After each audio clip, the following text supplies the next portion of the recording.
The nation was rocked this week by the tragic slaying of Hollywood icon Rob Reiner and his wife Michele, found stabbed to death in their Brentwood home on Sunday. The case took a further disturbing turn when authorities announced the arrest of the Reiner's own son, now charged with double murder in special circumstances. Today, celebrity attorney Alan Jackson appeared in court asking the public to keep an open mind, perhaps laying the foundation for an insanity defense. We break it all down tonight on Courtroom Confidential.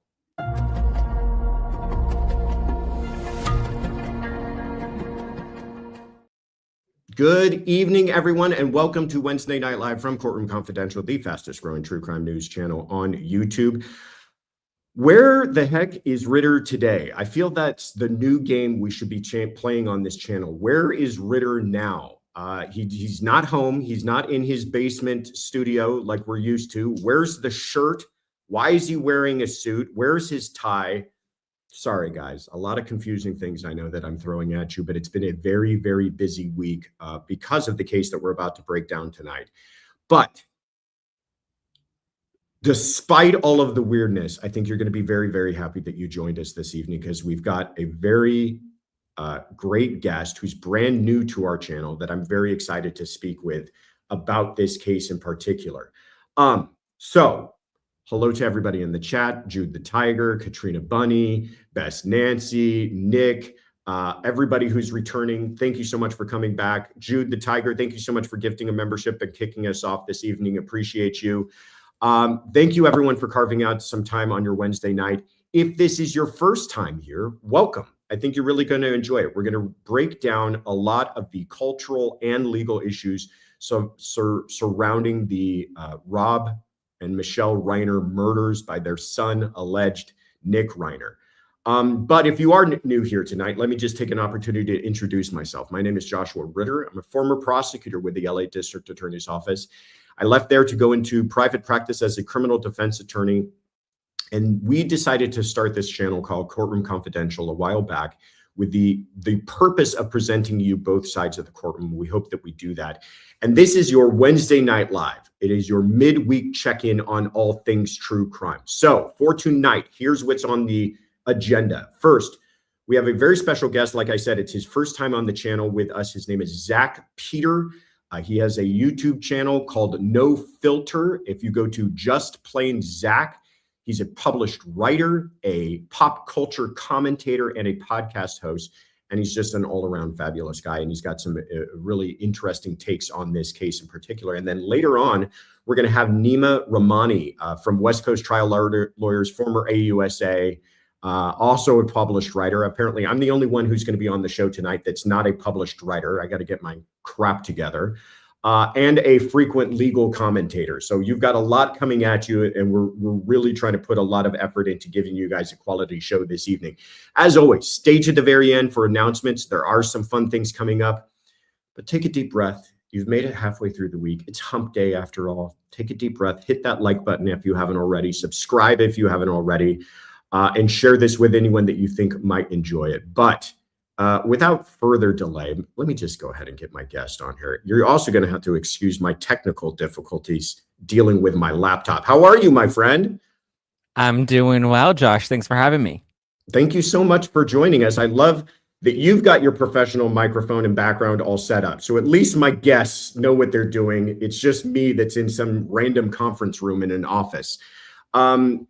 This case, you know, it's interesting. I know that you follow some true crime as it relates to kind of pop culture.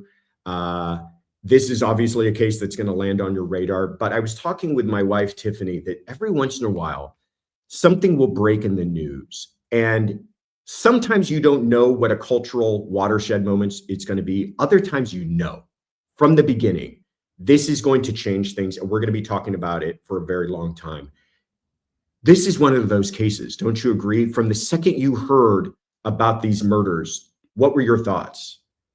I mean, I don't think we've had like a big Hollywood murder like this in a minute that's really captivated people's attention. I was at a holiday party and suddenly everybody's phones start going off with these notifications that, you know, accredited Hollywood director Rob Reiner, that there were 2 bodies found at his home. I think the last one that people were really talking about, like that was like a Hollywood true crime, was the singer-songwriter David, where there was somebody found in like Yes. his car, and that story kind of died down a bit because I don't think people really were too familiar with his music. It was a little niche.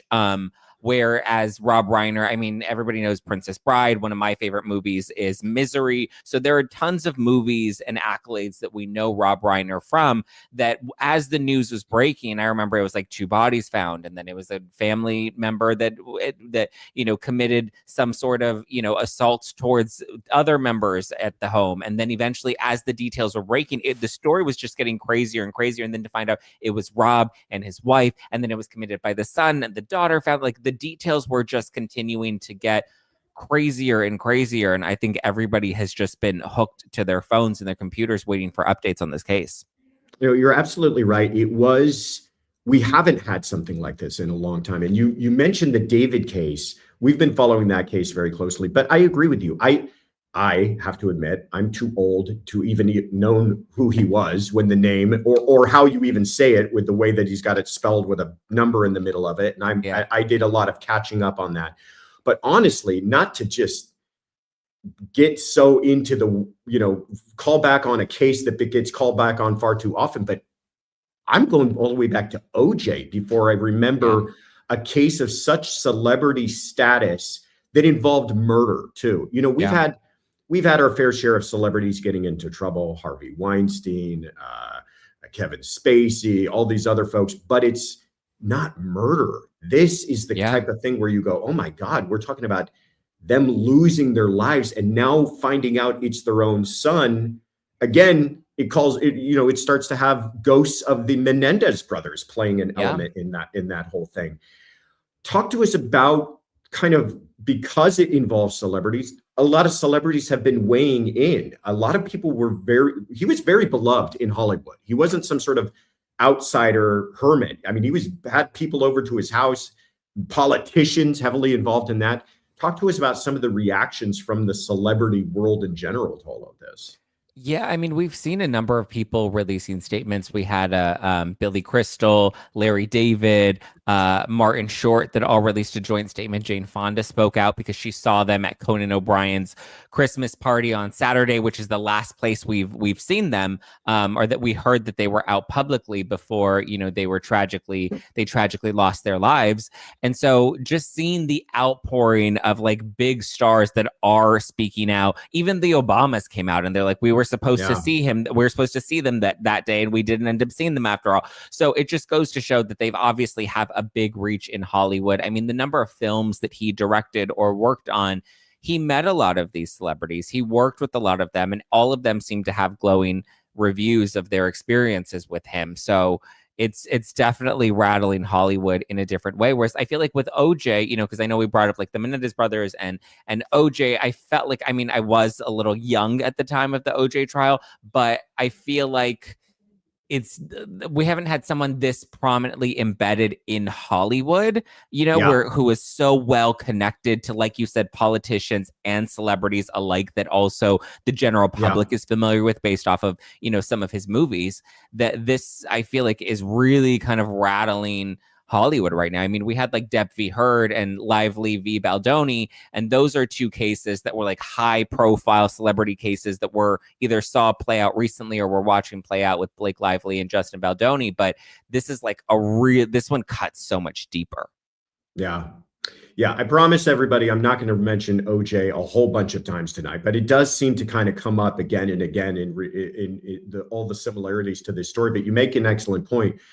OJ was much more of a sports celebrity and kind of past his prime too. I mean, he had his years of football were way behind him, but this is a person squarely in the middle of Hollywood and just kind of that Hollywood royalty, to be cliche about it, to the point that one of the reports I'm hearing, and I'm curious to hear if you've heard this as well, is that Billy Crystal was not only so close to him as a friend, but lived close to him, that after the bodies were discovered by the daughter, the story goes is that the daughter, Romy, goes into, I hope I'm saying that right. I don't know if it's Rami or Romy, goes into the It's home. Romy.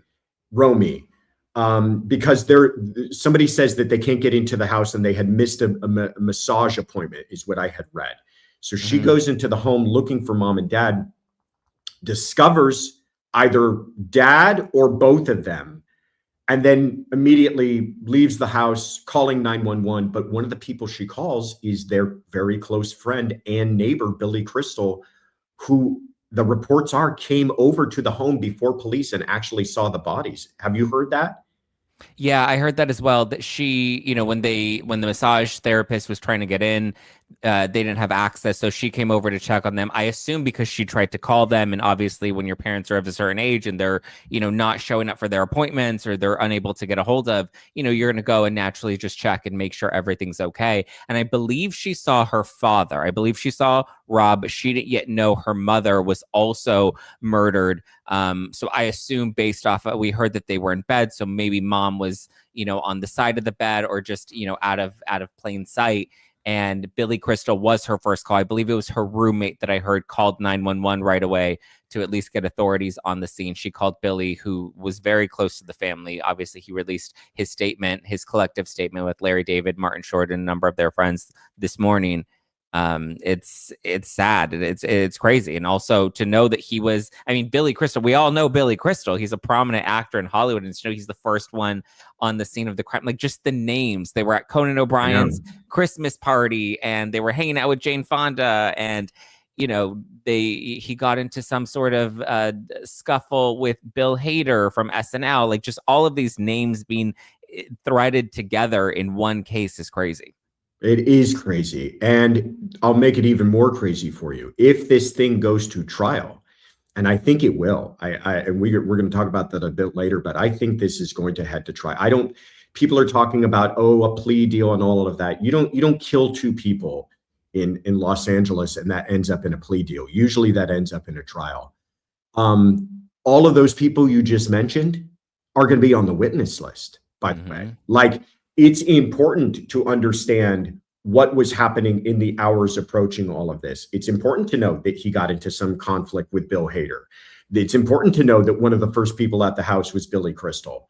That might have some evidentiary value, and those people are going to be on the witness list, which, again, to your point about we haven't had a really squarely in Hollywood case like this in maybe ever, to the point that you're going to have a star-studded witness list, which is just wild to me.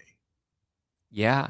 And like you said, we're going to see all of these names and all of these faces drug into court. And just, immediately I'm thinking, well, like how, because obviously when there's a crime scene, you don't want too many people there to muddy any of the scene, right? So to have Billy Crystal and his wife then come in and see the crime scene, like obviously I would imagine, his defense attorney, Alan Jackson, is going to have something to say about that. It's interesting that he brought in some big guns to come in and try to help him. I've also, kind of put my theories out there, was like, well, was Alex Jackson the family attorney? Was he on retainer? How did he jump in so fast? Like, I have a lot of questions about Alan's involvement. I assume we'll get to know more of those details as the weeks come on. But you don't need somebody like Alan. To me, it seemed like a very cut and dry crime scene, or at least it was pretty clear what happened, but you bring in the big guns if you are planning to fight hard. And I think in this case, we're going to see a really wild trial ahead of us. I couldn't agree more with you. I think you're absolutely right. When you hire someone like Alan Jackson, it's essentially sending a message of how you feel about the case. You're right. There's plenty of celebrity attorneys out there, and a lot of them, you're going to note their names to varying degrees, but you hire someone like Alan Jackson and everybody expects that he's in it for the fight. He's not in it for some sort of settlement. He's in it for the fight. Yeah. And he doesn't need the publicity, so he's in it to win it. Yeah.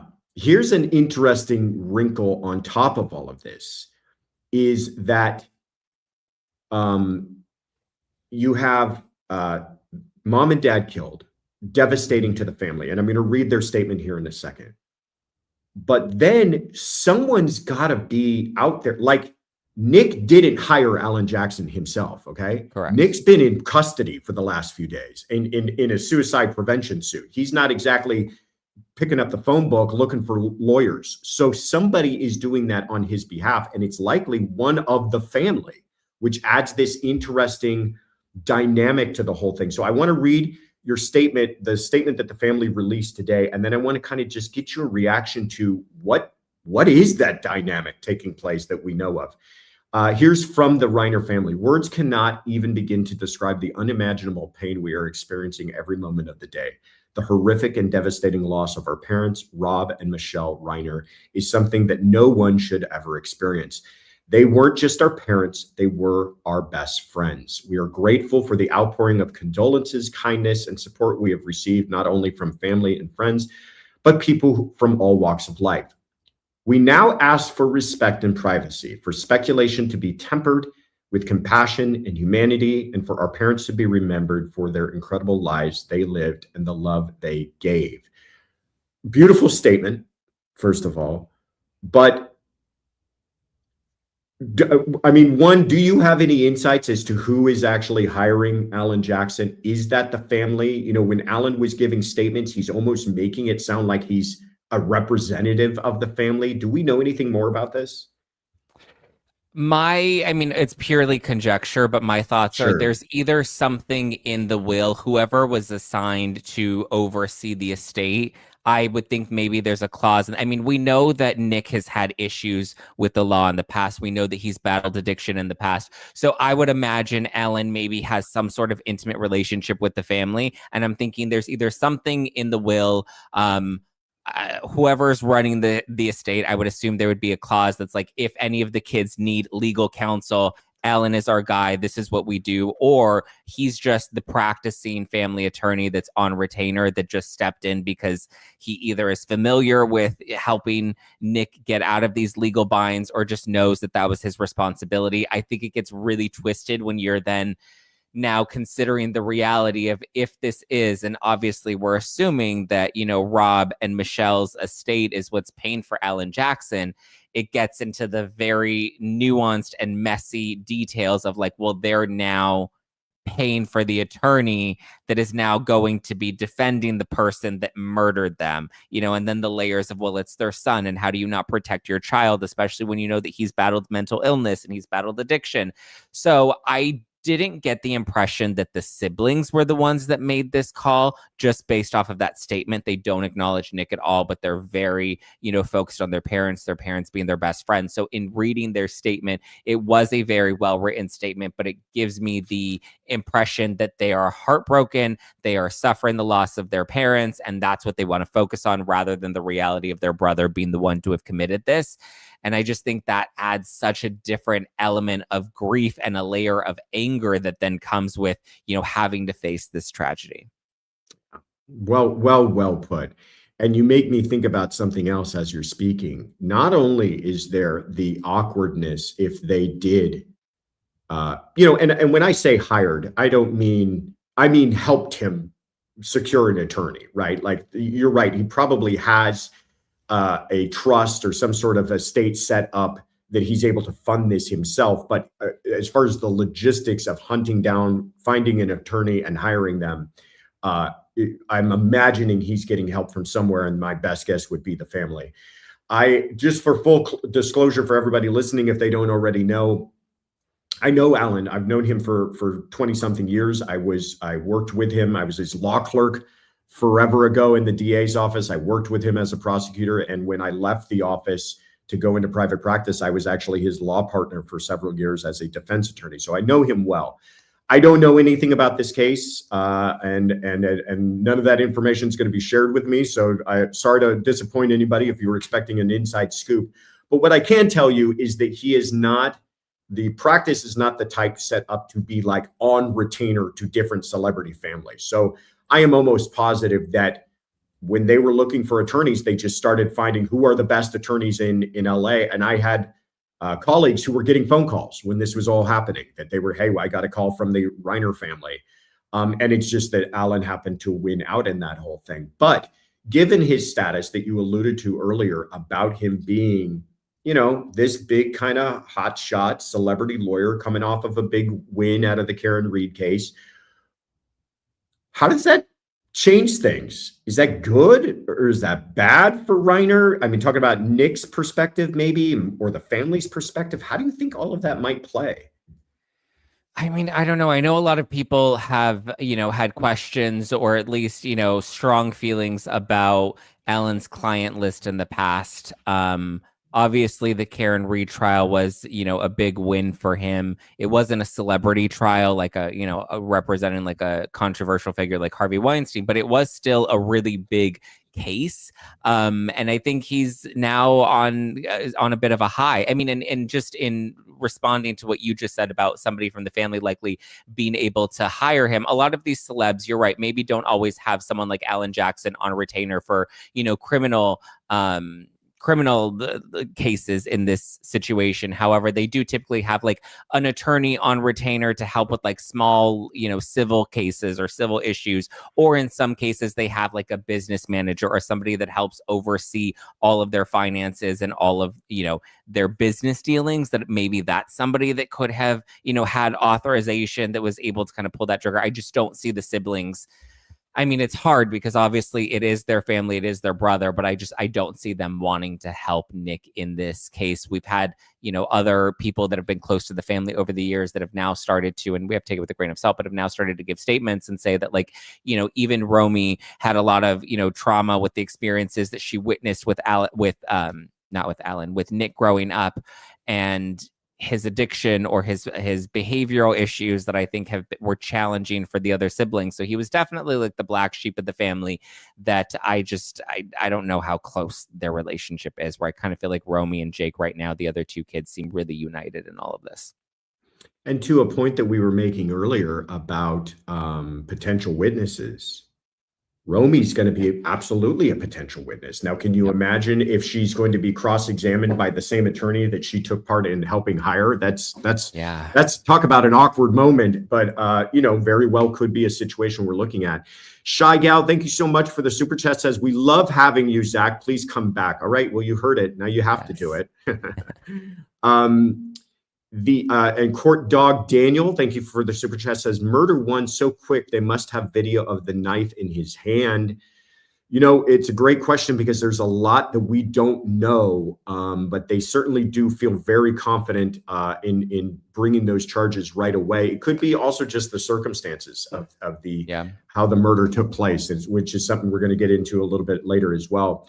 Ali Foley, thank you so much for gifting the memberships. Appreciate you and everybody who receives those. I hope you enjoy. E. Roy, thank you so much for gifting the memberships. You guys are so generous and we appreciate you. Therapists, same thing. Thank you for the gift of membership. A lot of new members tonight. Good stuff. You've brought the heat, Zach, so we appreciate it. Everybody's very happy to have you here.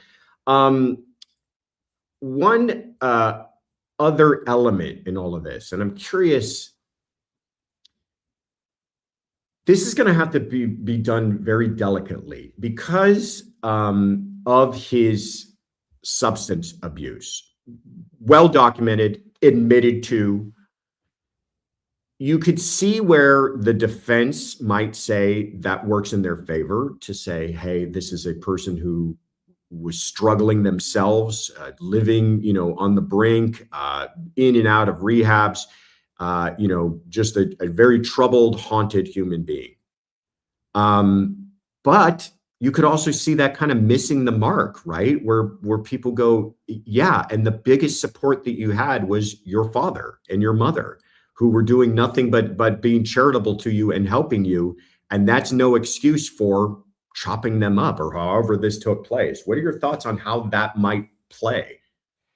I mean, obviously you want to play all the cards you have, and, his mental state, his, maybe he was in a manic state, maybe he was under the influence of something because he had, a history of substance abuse, that it kind of takes the accountability out of his hands. I don't know how, strong that'll be compelling for a jury. However, I did see Megyn Kelly presented a really interesting theory that I could see that I didn't think about until I saw her presented. And she referenced a source that, had come out and expressed that, there was a troubled relationship that Nick had with his father.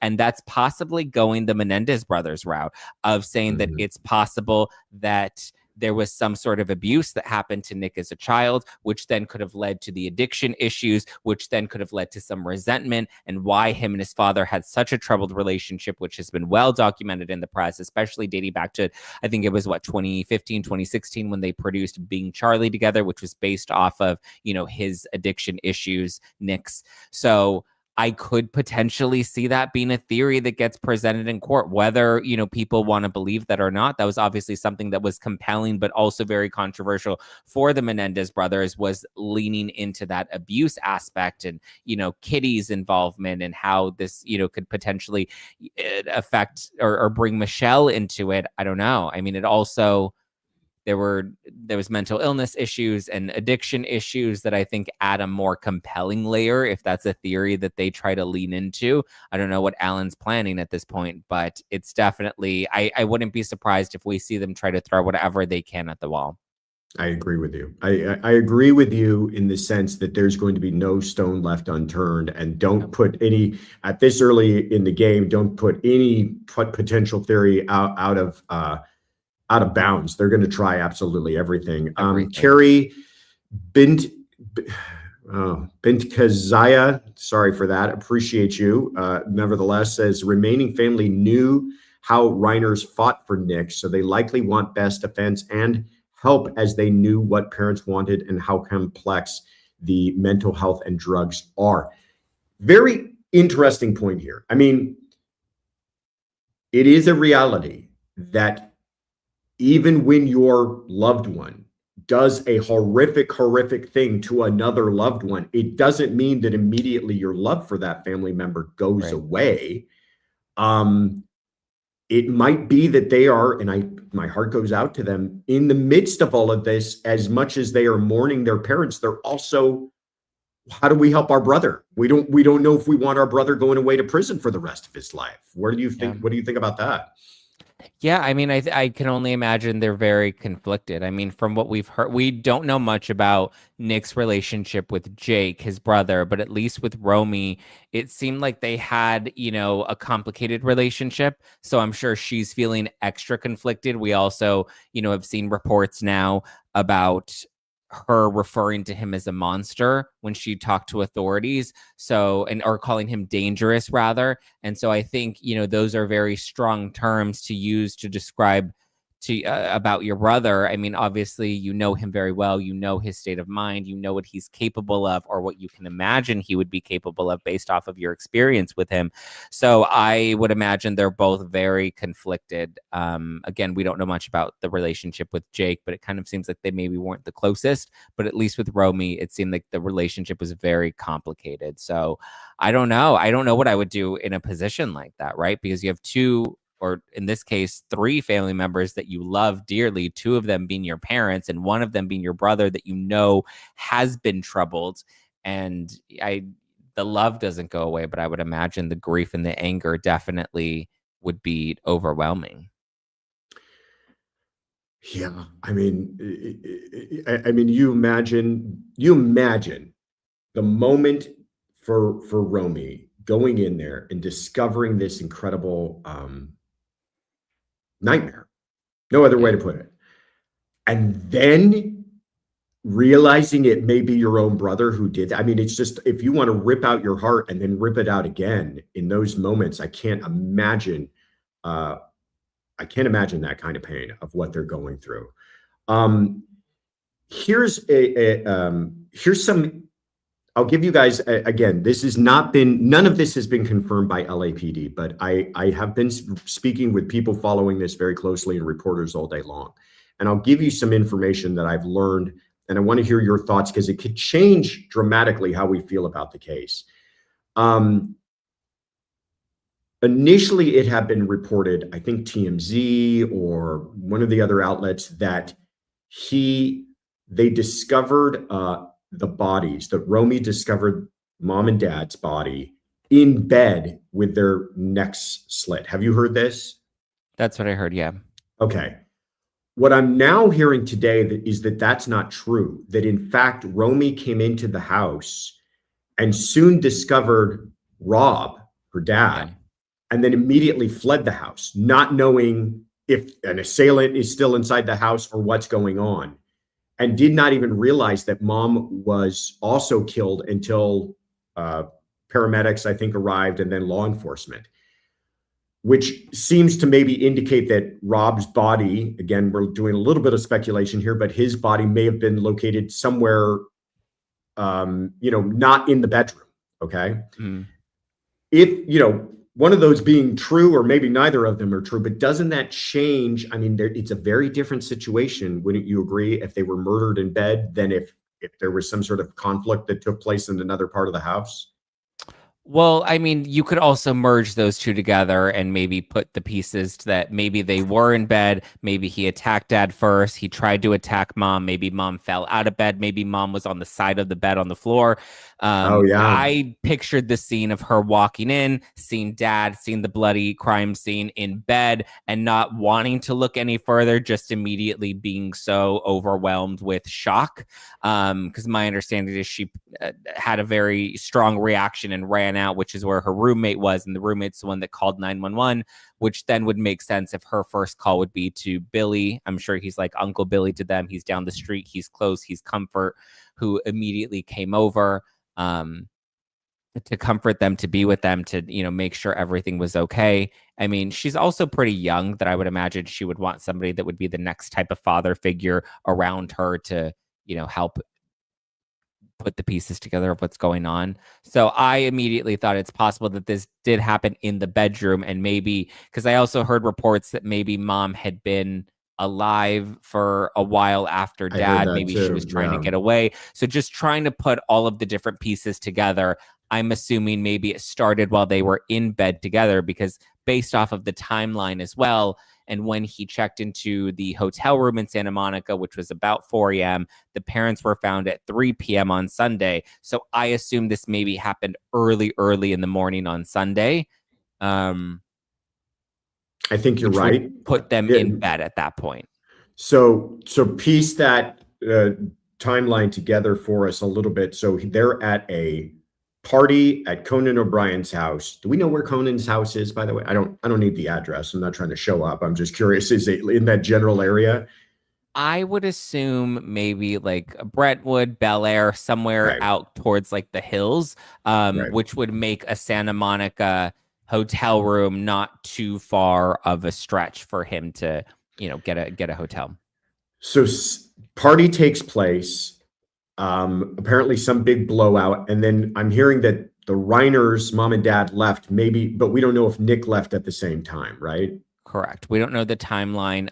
We don't know if he left with them, or if they left without him and they left him at the party, or they both left separately. We don't know the timeline of when he left the party, but they did leave after the altercation, is what we've heard. Next thing we can actually put a time on right now, police probably know way more than this, but next thing we could probably put a time on is that he checks into this hotel, what is it called? The Pier, I have it written down, the Pier View Hotel in Santa Monica at 4 a.m. Pierside Hotel in Santa Monica at 4 a.m. Right? So there was footage of him, I believe, around midnight that they saw. I believe he was at like a gas station and he was purchasing a drink. So he had left the party at some point early on. So it appears he wasn't with the parents. But again, so I did hear that he lived with the parents, but for whatever reason, that night he decided to get a hotel room.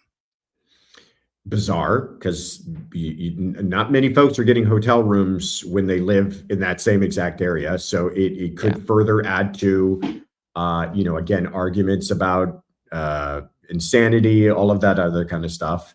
Did he get kicked out? Did he get into an altercation at the home further after the party? Like, did they go home? Did he come home? Did the fight continue? Did he willingly leave? Did they ask him to leave? Like, there's just a big chunk of time. But there was footage of him, I believe it was about midnight, at a gas station that has been released. And then after that, the next piece of the timeline is the 4 a.m. check-in at the hotel room. And then the next we know is, I guess at some point he returned to the hotel room.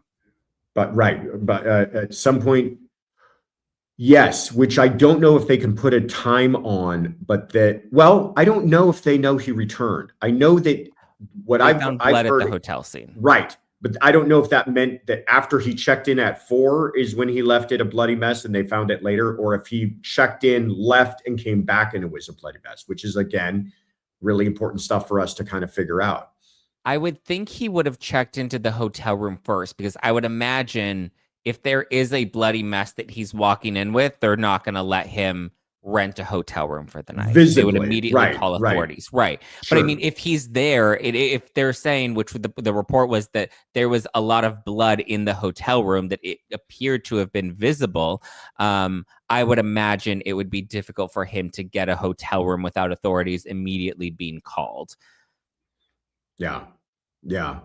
Because my understanding is he wasn't arrested until the following evening, correct? Following Sunday evening. So evening. bodies are discovered Sunday at 3:40 p.m. A lot of time in between 4 a.m. and 3:40 p.m.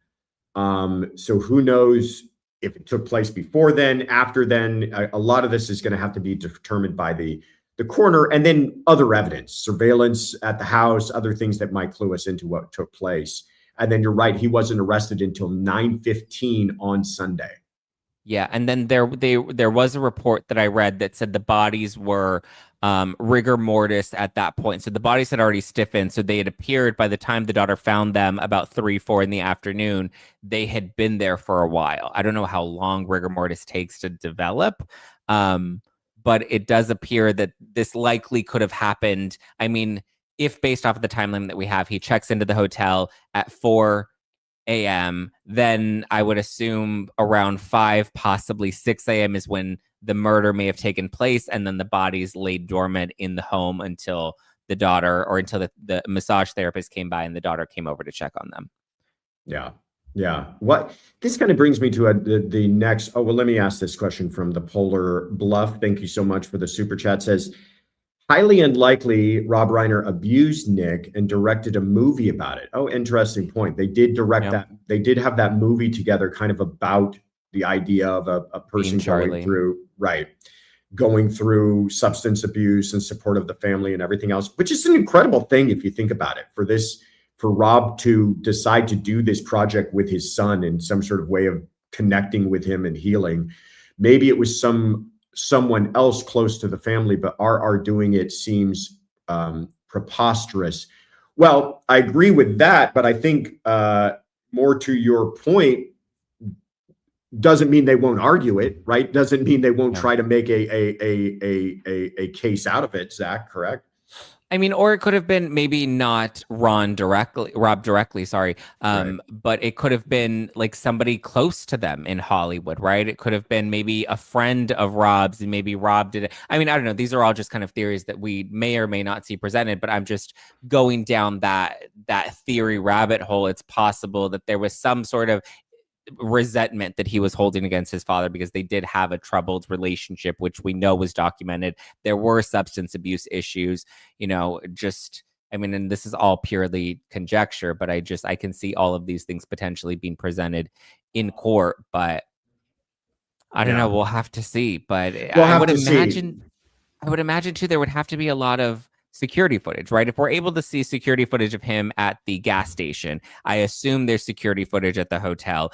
It's possible that there was maybe even a Ring camera that shows when he entered the home. All of these details that obviously police and authorities aren't going to release right away as the investigation is ongoing. But if Nathan Hochman feels confident enough to charge him with first-degree murder on both counts, I would imagine there's a strong and a very compelling case that not only shows that he committed these crimes, but that there was premeditation behind it. I think you're absolutely right. And to your point, Sweet Lorraine, right on cue, says, did the home have security cameras? The answer is we don't know, but we would imagine. I mean, a home that big in that nice of an area with that high profile. By the way, I'm going to go out on a limb and say absolutely it did, and I'll tell you why. He had former presidents at that house. He had fundraisers at that house where, I believe the Clintons and the Obamas have been to that house. You're not putting on those types of things without incredible home surveillance, set up in your home already. So I imagine they have all of that. Not to mention they're surrounded in that area in Brentwood by a bunch of other famous, wealthy people who've got security cameras all over their homes as well that might be catching some of this. Which brings me to kind of my last question for you is that what are you most curious at this point to find out? Like, what do you want to know or see or understand about this case that's most curious to you? I mean, I'm really curious to see what Ellen's going to argue in court, because to me, it seems like a very easy cut and dry case, right? Yeah. It's, I mean, again, if you're coming out the gate with and I've also heard the argument that it's possible that they're probably going so high, hoping that they could fall somewhere with the plea deal in the middle. I don't know. To me, it just seems like a very clear and obvious, easy case to put together. But I'm sure people were very confident in the OJ case as well. So you never know what you're going to see presented in court. So that's the most interesting thing. I feel like I have a pretty clear idea of what happened that night. I can see that there was likely, probably a discussion about rehab and drugs if he had fallen off the wagon. I know we had an interview with Rob back in September where he said his son was in a really good place. So it appeared that between September and December, something had fallen off. We're hearing that Michele was complaining about his state of mind at that time as well. So he was clearly having some sort of episode that night. And this was a passionate crime, likely fueled by anger or maybe substance induced in some way. And I think, that what happened seems pretty clear, especially if if they were in bed when this occurred.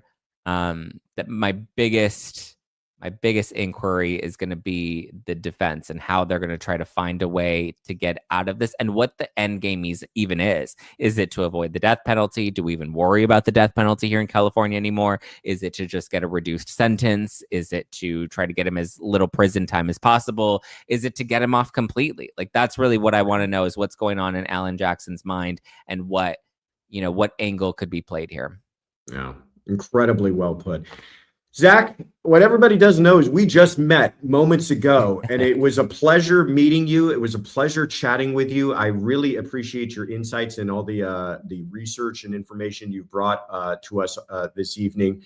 Before I let you go, please, first of all, tell everybody again where they can go subscribe to your channel, and tell everybody, things that you're working on that they might be interested in. And I'm going to encourage everybody who's watching, if you're not already a subscriber, go subscribe right now. Yes, my podcast streams 5 days a week, weekday mornings, Monday through Friday. It's called No Filter with Zack Peter. You can stream it live on YouTube. You can watch it on Spotify. You can listen on Apple Podcasts. And my YouTube has plenty of, videos, content, short bits, long form live streams, everything going on in Hollywood, pop culture, the biggest scandals, whether it's Blake Lively versus Justin Baldoni, a case like this with Nick Reiner, or even whatever is breaking in reality TV, whatever the Hollywood scandals are, I'm covering it weekdays on No Filter. Fantastic. Well, everybody loved having you here tonight. I loved having you here. I'm going to bug you again. Please don't don't get upset next time the phone rings. All right, my friend. Thank you again. Take care. Thank you. What a pleasure. He's so great. That was fantastic. All right. Well, don't go anywhere because there's more fantastic to come. My next guest I see him in the seat there ready to go.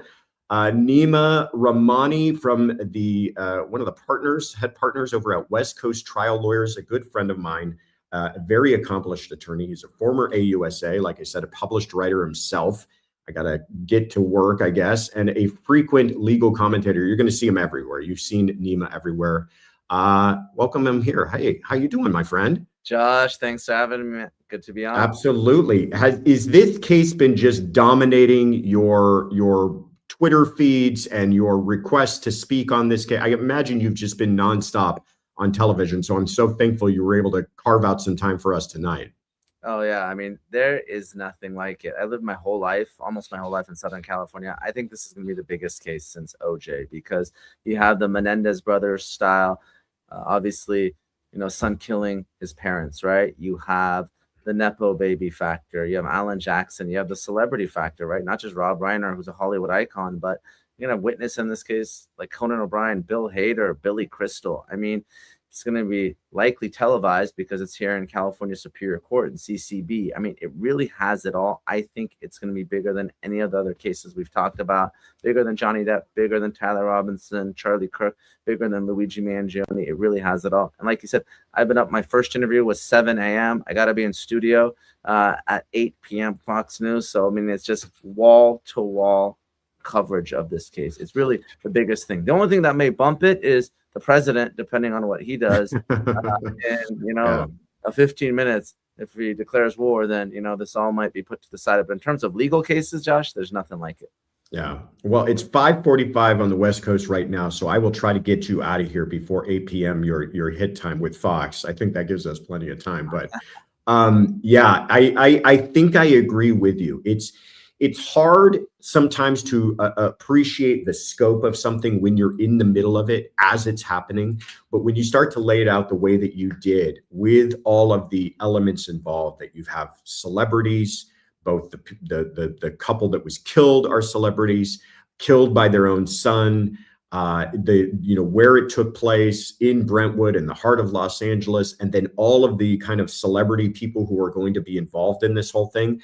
I agree with you. I think it could be kind of the biggest true crime case that we're going to be talking about since OJ. The only thing that might have some effect on that is the defense. If the defense is looking more to settle this thing, that's one thing. But if they go hard and say, we're taking this all the way the distance and we're going to fight tooth and nail at trial, it could be an absolute spectacle, which kind of brings me to my first question. The attorney assigned to this, who's been retained on this, is well-known, Alan Jackson.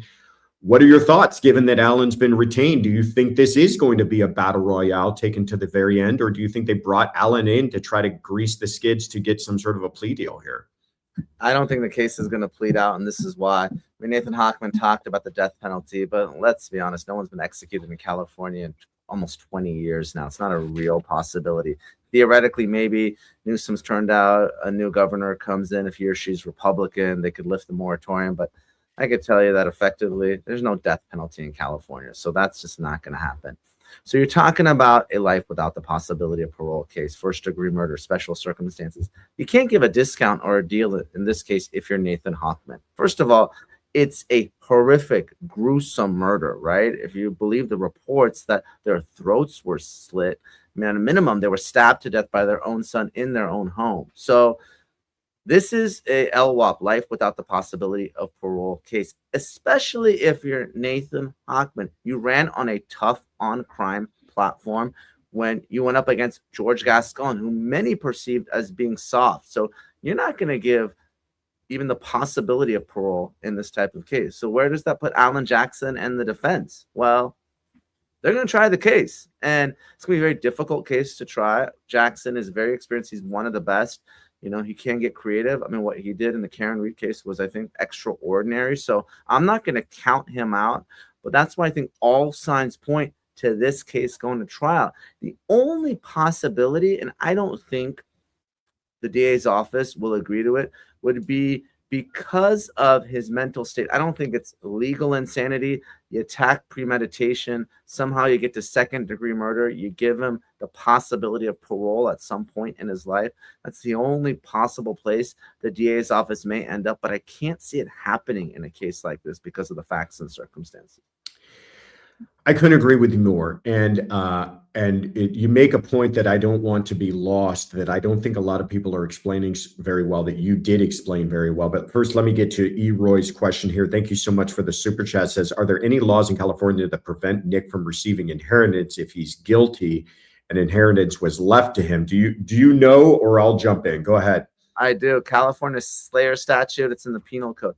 If he's convicted, there's a presumption that doesn't matter if it's a will, a trust, life insurance, he is not a beneficiary under any of those. The law presumes that he predeceased his parents. And even if not, a probate judge can come in and apply the statute, even if he's not convicted. But a conviction just makes it easy. He's not going to inherit under any of those. Yeah. Agreed. So he's not profiting off of this. And thank you, Farm Girl, for gifting the membership. Appreciate you as well. But to your point, and this is something everybody's talking about, kind of the headline making thing is that, oh, it's a special circ, which means they could pursue the death penalty. I agree with you. They're not likely to pursue the death penalty here. It's effectively become defunct in California.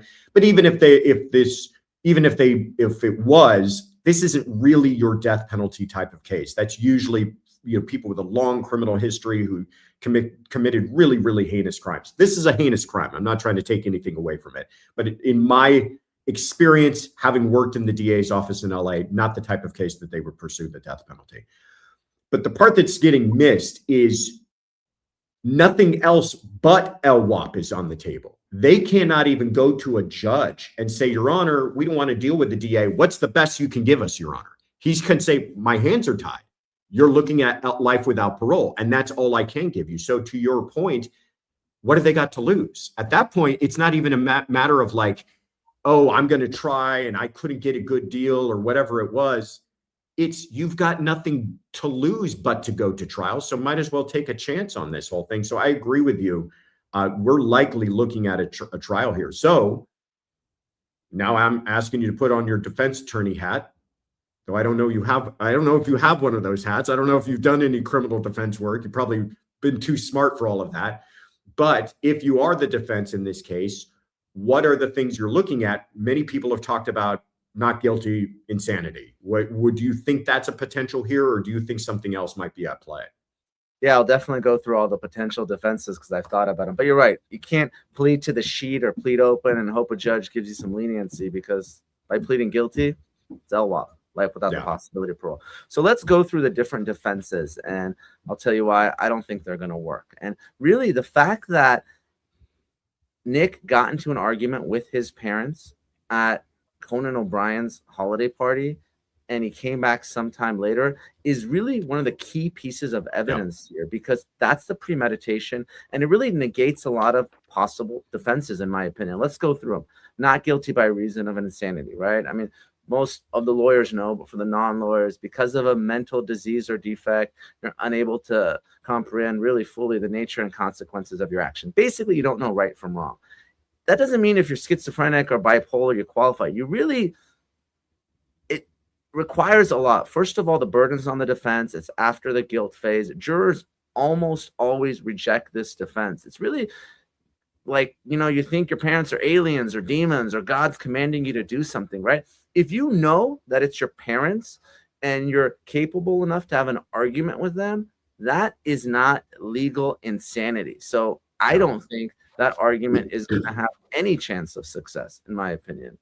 So then you start looking at manslaughter, right? Heat of passion. But again, when you leave an argument and you come back with a weapon, that's not manslaughter. This was actually litigated recently in the Nipsey Hussle case, right? They got in an argument. He went back. He got a gun, shot him. Well, that's not the heat of passion, because you're not under the duress of the emotion at that time, right? So then, again, you start going second degree.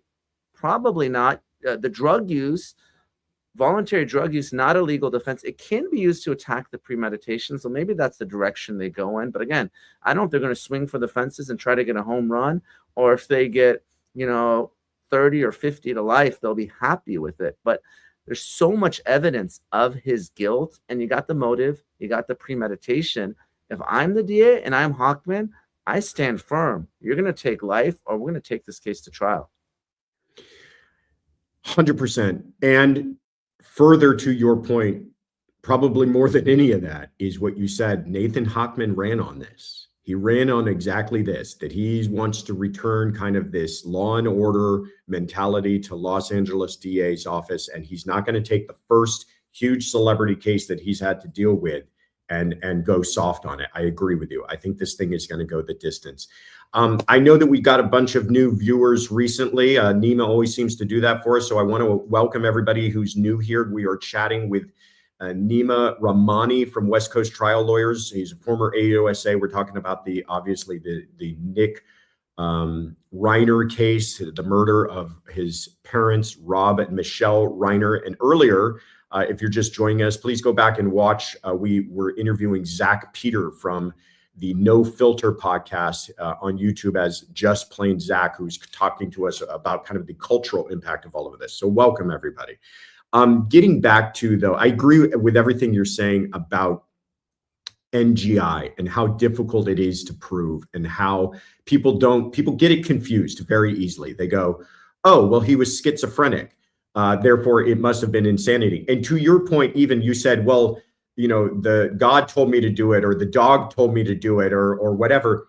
Even then, that's not criminal insanity unless you believe that the dog telling you to murder your parents was not wrong. If you still believe that murdering your parents because the dog told you to do it was wrong, then you're still not criminally insane. So yes, they're going to look at the behavior beforehand, but even his behavior afterwards, this idea that he checks into a hotel nearby, there's a bunch of blood in the hotel, we're hearing, maybe him cleaning up from all of this. Isn't that indicative of somebody who might know that what they just did was very, very wrong and they need to get away from the house? I mean, he's not sitting there in his underwear when the police arrive. He's gone and looking to evade capture. What do you think? Oh, I agree. I think that Santa Monica Hotel is going to be a huge problem for the defense. He's able to apparently hop on the subway, go buy a Gatorade from the gas station. When law enforcement comes, he knows he's under arrest. He puts his hands up. He's constantly looking behind him. Again, obviously, someone that kills their parents and stabs them to death has serious mental issues, right? It's not something that is normal. But that burden for legal insanity is so high. And look, this may be the only possible defense here, so it might be worth a swing. I don't think Alan Jackson is going to go in this direction because you're basically going to go down in flames. So for folks that don't know, the trial ends up being bifurcated. There is this guilt phase, right, where prosecutors put on the case. You prove that, it was Nick Reiner who did it beyond a reasonable doubt. So you can kind of punt there and focus all your attention on the second part, the insanity part of the case. But if you really defend the case in the guilt phase, you've lost a lot of credibility as a lawyer as well. The jurors don't, so you got to kind of pick your poison. And we've actually seen it a lot in death penalty cases. Sometimes, like for instance, Nicholas Cruz, right? Parkland school shooter. But the defense there did in Florida was very effective. They pleaded to all the counts, murder, attempted murder. I think it was 17 on each. And they focused all their attention on trying to keep Nicholas Cruz alive. And they were actually successful in doing so. So if you go and you try to defend the case, you're trying to argue reasonable doubt that, law enforcement botched the investigation, all the things defense attorneys normally do. By the time you get to the insanity phase, the jurors don't believe you. So it's very risky to kind of defend it on both fronts. What lawyers will do is they'll accept responsibility, they'll plead guilty, and they'll move straight to insanity. I just can't see Alan Jackson doing it. Look, he's very creative. He's one of the best. Again, what he did in the Karen retrial, not once, but twice, was really extraordinary. I've never seen someone accused of killing their police officer boyfriend that has all the public support. He's not just masterful in the courtroom, but with a court of public opinion. But I really do think, Josh, he's got his hands full with this one. I don't know. He's going to have to pull a rabbit out of his hat. Yeah. You make such an excellent point about pivoting from the guilt phase to the insanity phase in a trial like this. You imagine if they try to go with some sort of mutual combat self-defense situation here. Him and his dad got into it. They had this heated argument at Conan O'Brien's house. It spilled over into their home. Dad came after him with the knife first. Then he defended himself with a knife, and somehow mom got thrown into the mix. And then when they lose on that, when they're convicted of murder on that, then to turn around and go, okay, ladies and gentlemen, now we want you to understand he didn't even know what he was doing at that time. He was so out of it, he couldn't even appreciate the consequences of his actions. And we're going to put on 12 different experts to say the same thing. It's a heck of a pivot, and I don't think they could pull that off. So I agree with you. They're going to have to pick a lane and go down it. I want to show some videotape that was taken that evening to go just break down a little bit of the timeline from what we know. So there was video of him earlier in the evening nearby the home in Brentwood at a gas station, going into, appearing, by the way, to your point, not all that bothered, right? This is not a person that seems incredibly agitated. Hard to really tell from these photos, but an argument can certainly be made that he seems very casual and just kind of going about his business. And this is apparently taking place at the videotape stamp says something along the lines of 12:15, but I think they've already corrected that to say that the timestamp had not been changed for daylight savings, so it was actually 11:15 at night on Saturday night. So probably after that party, soon after that party. Then we know that he goes to the Pierside Hotel. The next thing we know, in Santa Monica, and checks in at 4 a.m. Bodies are not discovered until 3:40 p.m. and he's not arrested until 9:15 that Sunday. Not much to go on there, Nima, but you're a smart guy and I like putting you on the spot. So given that timeline, does that play into any concept more favorable of the prosecution or defense as far as this being perhaps premeditated or not? I think it helps the prosecution. Obviously, look, here's someone, and let's talk about self-defense. You raised it. I mean, Nick Reiner's 32. He's a big guy. His dad is 78, and his mom. And I think the key fact that came out today before the LA Police Commission was they were killed, both of them, in their master bedroom, right? So I don't know. People and other outlets are reporting that their throats were slit. I don't know if they were killed in their sleep or he came up behind them. Again, not self-defense if any of that is true. But this timeline, like you said, this doesn't show someone who's agitated, right? It doesn't show someone who's incoherent. It doesn't show someone who's behaving erratically. He's walking around, he's buying a drink or whatnot, and seems like an ordinary person, not someone who's about to commit one of the most heinous murders in recent Los Angeles history, right? And again, it's not just what he did before, it's what he did after, right? And the video is very, very damaging as where the murders happen. I think that master bedroom is a very bad fact for the defense. Yeah.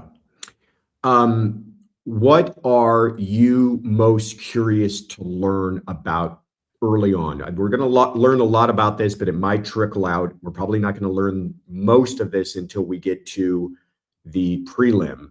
But what at this point do you think would be most kind of insightful to you to understand really what took place? Josh, me as a prosecutor, even as a civil plaintiff, so I love video. Video does not lie. Yeah. Witnesses lie, recollections are different, but that's why video is so powerful. Like you said with your previous guest, I mean, you know, the Reiners lived in Brentwood in a 8-figure house. They're going to have video, right? And we're going to get video from that hotel, and everyone's going to start looking at the Ring cameras. Like you said, that's really what I want to see and what I like to see, because video tells a story that really can't be refuted in a way that, you know, witness testimony doesn't. So I just want to get more and more video to really see what happened here. I want to see what happened at Conan O'Brien's house, right? I'm sure there's a video there. So I think that's what I'm looking forward to seeing. Yeah. Yeah. How do I pronounce that? Ooh. Thank you so much for the super chat. Says, if it can be shown he chose to go off his psych meds, does that go against NGI plea? Assumes underlying mental illness. So that's an interesting wrinkle in all of this. You got some insights on that, Nima? If somebody is dealing with known and prescribed and diagnosed mental issues, and they say, well, I don't want to take these meds anymore, and they do fly off the handle, they do have some sort of crisis, does that kind of negate their ability to bring an NGI defense? Not necessarily, no. I mean, it's really up to those jurors. It's, you know, at the time of the incident, does he know right from wrong? And, you know, the more interaction he has with his parents, look, with Bill Hader, right? What's your first name? What's your last name? Are you famous? You know, again, they might be weird, they might be strange, but this is someone who's lucid, he's coherent. They're not legally insane. I think we throw that word around, right? Like, this person is crazy, you know, or, you know, this person's insane. Wow. But like, legal insanity is something very different. It is very difficult to prove. And again, the fact that the burden is on the defense, and it's rare that any burden is on the defense, but the defense has to prove it.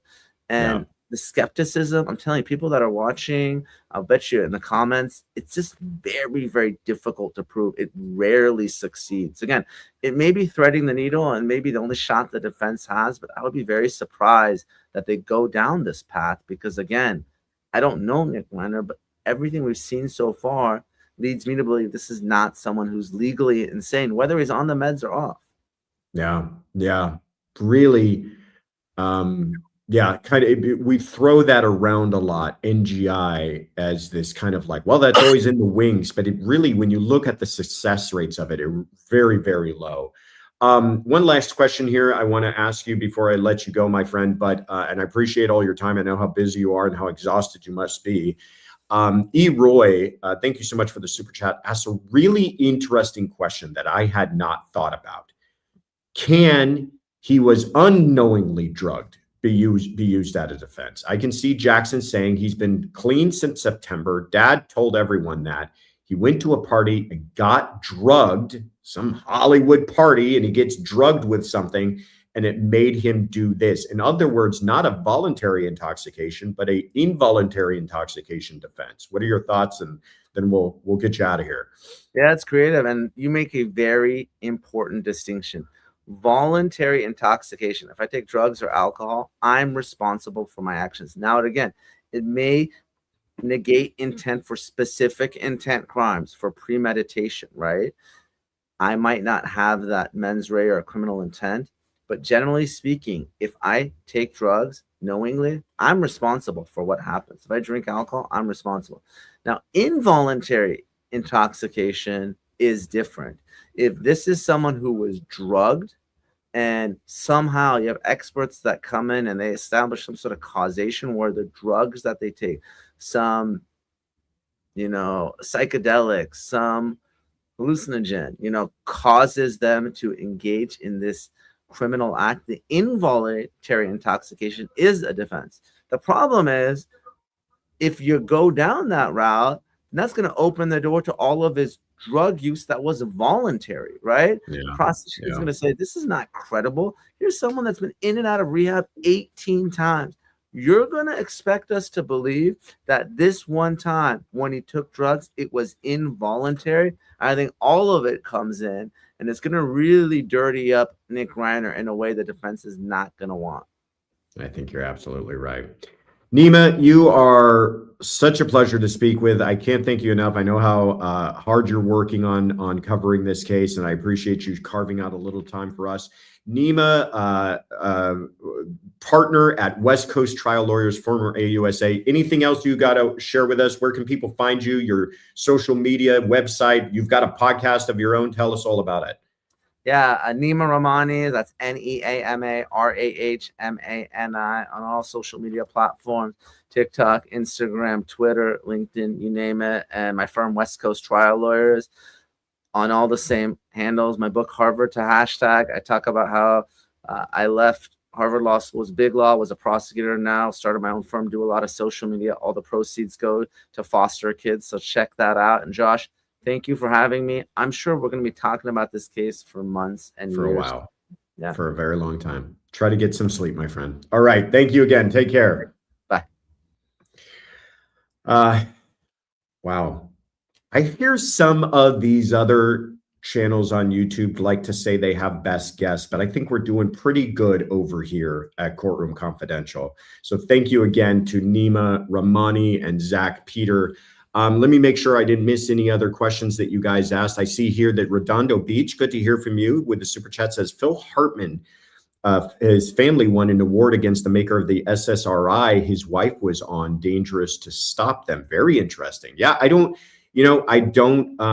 we're so early on, it's hard to tell how this whole thing is going to play out, but I do feel like somehow there's going to be a mental element to all of this. I feel like somehow his substance abuse or his mental issues are going to somehow play a role in this, whether that's a flat out defense.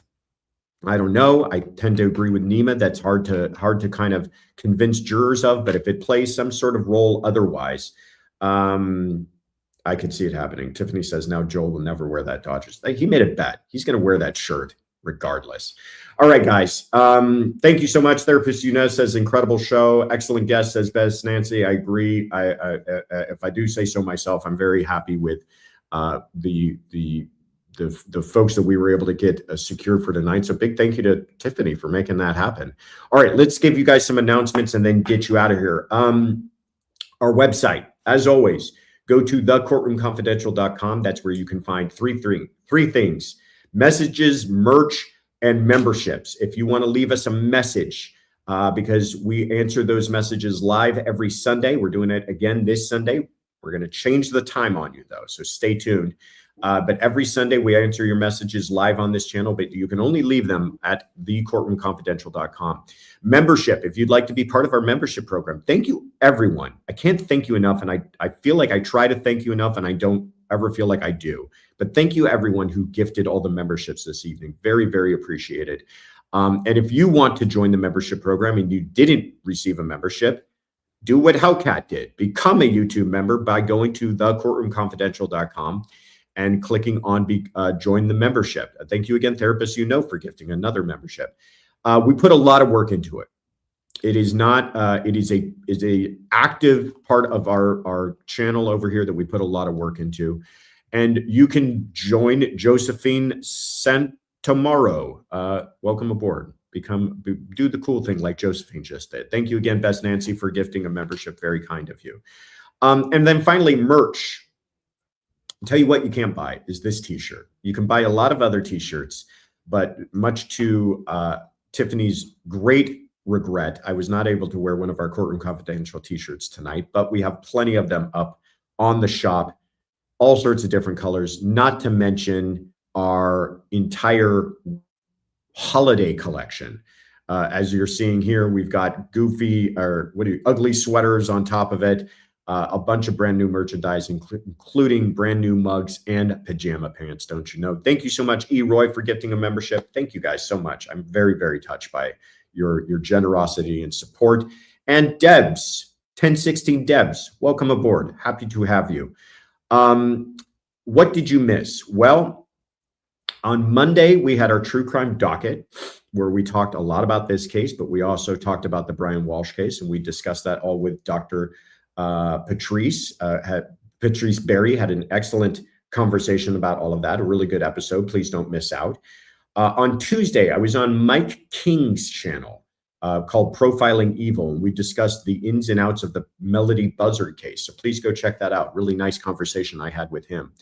Then stay tuned. Tomorrow, just because we're constantly throwing new stuff at you, tomorrow, the weekly rap sheet is going to be released live on Fox Nation. This is the show that I've been honored to be a part of on Fox Nation. And we're doing it live tomorrow, December 18th at 12 p.m. Eastern. That is 9 a.m. on the West Coast. And we want your questions. We are really trying to get some good questions to answer for you live on that show. So the way that you can do that, if you're shy to leave a voice message, well, then here's your opportunity. Email theweeklyrapsheet@fox.com. And here's the cases we're covering this week. Obviously, Nick Reiner. That's a big one. I'd love to get your questions on that one. Brian Walsh, we're going to talk about. Sharon Moore. This is the head coach of Michigan football who just got fired in a little bit more trouble. And then the shooting at Brown University, how that's still an outstanding suspect in that case. So if you've got questions about any of those, please email us your questions to theweeklyrapsheet@fox.com. I'll give you a little secret inside scoop is that so far, Courtroom Confidential community has been dominating the inbox over there at the Weekly Rap Sheet, and I'd love to keep that streak going. So please ask a question, you guys. Finally, then on Friday, we have back on our channel the weekly roundup. That's live at 2 p.m. Pacific, 5 p.m. Eastern, where we're going to be covering all of this stuff again. A lot of stuff, Reiner, Walsh, Mangione, Stearns, everything going on this week. We'll be talking about it. Now, wait a minute. Did I say the wrong name? I probably said the wrong name. I'm a little tired, guys. Then on Saturday, here's another reason. If you were curious about shouldn't I, I'm on the fence about joining the membership program. Well, one of the perks that you have when you're a member in the confidential and above level is that we do a monthly members only live, and it's fun. If you know, you know. We've been having a good time with it. So we'll be doing that again this Saturday at 9 a.m. Pacific, noon Eastern for anyone in the classified and above membership level every month. And this is the December members only live.